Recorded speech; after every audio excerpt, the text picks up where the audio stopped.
बिस्मिल्लाहिर्रहमानिर्रहीम अस्सलाम वालेकुम। Welcome back to CSS nexus. आज हम डिस्कस करने जा रहे हैं ADASF का पेपर जो FPSC ने कंडक्ट किया था 19 जुलाई 2025 को, और ये मॉर्निंग बैच का पेपर है।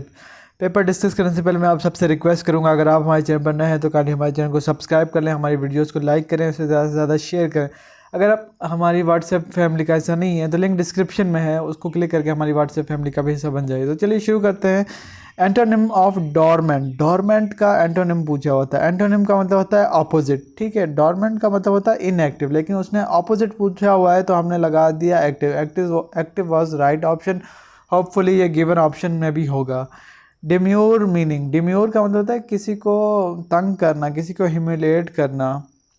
तो ह्यूमिलिएट इज़ राइट ऑप्शन। अब वहाँ पर आप के पास शायद ये ऑप्शन हो, शायद ये ना हो।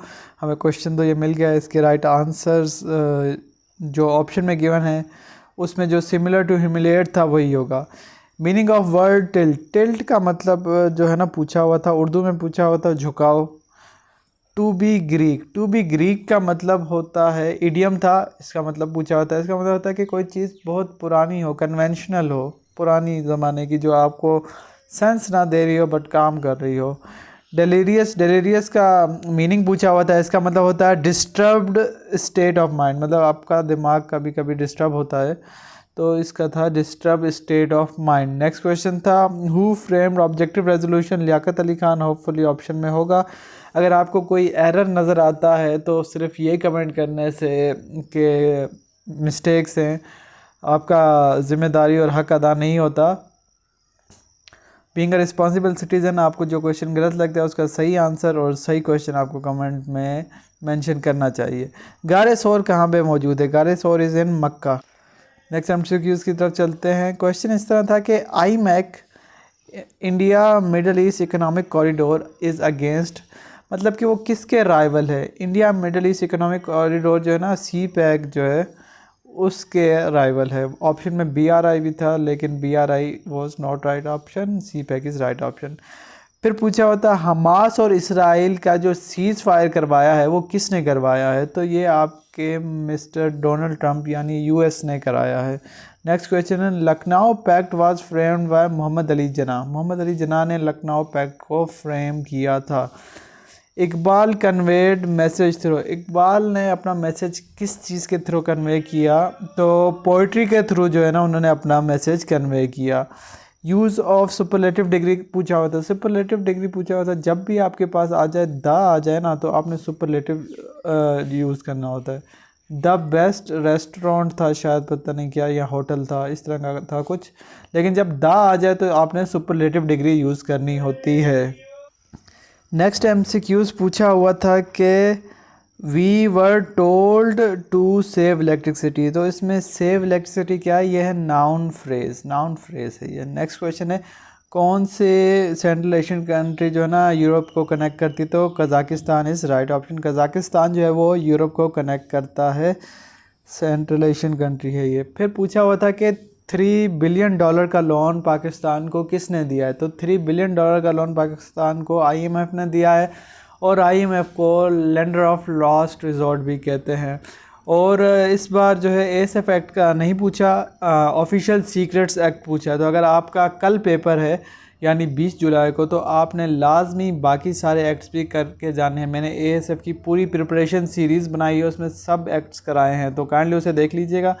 नेक्स्ट एक नंबर देना चाह रहा था तो उसलिए एग्जामिनर ने लिख दिया Pakistan is in which region? Pakistan is in south Asia region. Pakistan south Asia में। बॉम्ब, जो बॉम्ब डिफ्यूज़ करना है वो किसका काम है? वो बॉम्ब डिस्पोजल स्क्वाड का काम होता है। नेक्स्ट है कौन से सहाबी का नाम more than one time Quran में मेंशन है? तो हज़रत मूसा रज़ी अल्लाह अन्हु का जो नाम है मेंशन है कुरान में बहुत ज़्यादा time. Aim of verification. Verification का क्या मकसद क्या होता है? कि जब वो कहते हैं कि हम आपकी वेरिफिकेशन करेंगे, तो आपकी लॉयल्टी चेक करते हैं, आपकी रिलायबिलिटी चेक करते हैं। एक और ऑप्शन में कुछ और भी एक वर्ड था, तो वो सारी चीज़ें चेक करते हैं। फिर पूछा हुआ था COP28 हेल्ड इन। COP28 कहाँ पे हुई है? COP से बनता है कॉन्फ्रेंस ऑफ पार्टीज़, ठीक है। ये जो है COP28 जो है वो UAE यूनाइटेड अरब अमारात दुबई में हुई थी।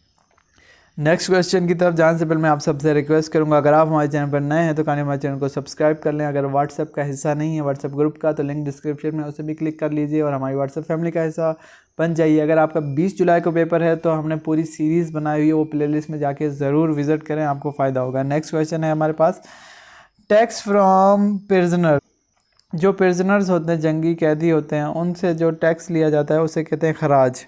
फिर पूछा होता है इन्फोर्समेंट इज़ डन बाय, जो आपकी लॉ इन्फोर्समेंट एजेंसीज़ होती हैं वो किसके अंडर आती हैं, वो एग्जीक्यूटिव के अंदर आती हैं। 3 पिलर्स होते हैं, लेजिस्लेटिव, एग्जीक्यूटिव और जुडिशरी, ये 3 पिलर होते हैं। लेजिस्लेटिव कानून साजी करती है, कानून को इंटरप्रेट करती है, और एग्जीक्यूटिव जो है ना वो कानून को इम्प्लीमेंट कराती है। तो ये तीनों फंक्शंस आपको तीनों ब्रांचेस के पता होने चाहिए। नेक्स्ट पूछा होता नियोम प्रोजेक्ट के बारे में पूछा होता। Neom project is a smart city and in region of Saudi Arabia. Saudi Arabia में जो है ना नियोम प्रोजेक्ट की बात की हुई थी, एक विजन 2030 की भी बात की हुई थी, लेकिन जो राइट ऑप्शन था उसमें वो नियोम प्रोजेक्ट था। Cyber crime is working with which department. Cyber crime जो है वो FIA, फेडरल इन्वेस्टिगेशन अथॉरिटी के अंडर जो है ना चलता है। फिर पूछा होता है रिसेंटली गिवन ऑप्शन में से पूछा था कि किस कंट्री ने जो है ना ब्रिक्स ज्वाइन किया था, उसमें राइट ऑप्शन था Ethiopia. Ethiopia is right option. Next question की तरफ चलते हैं। Next question is which court issued arrest warrant for Putin. Putin पूछा है, और जो है यहाँ पर नेतन्याहू के साथ लोगों ने कंफ्यूज किया, तो प्यूटन का पूछा। प्यूटन को ICC ने जो है वारंट इशू किया। ICC मतलब इंटरनेशनल क्रिमिनल कोर्ट ने जो है रशिया के प्रेसिडेंट पुतिन के ख़िलाफ़ जो है ना वारंट जारी किए, अरेस्ट वारंट। और कब जारी किए ये आपने हमें कमेंट में बताना है।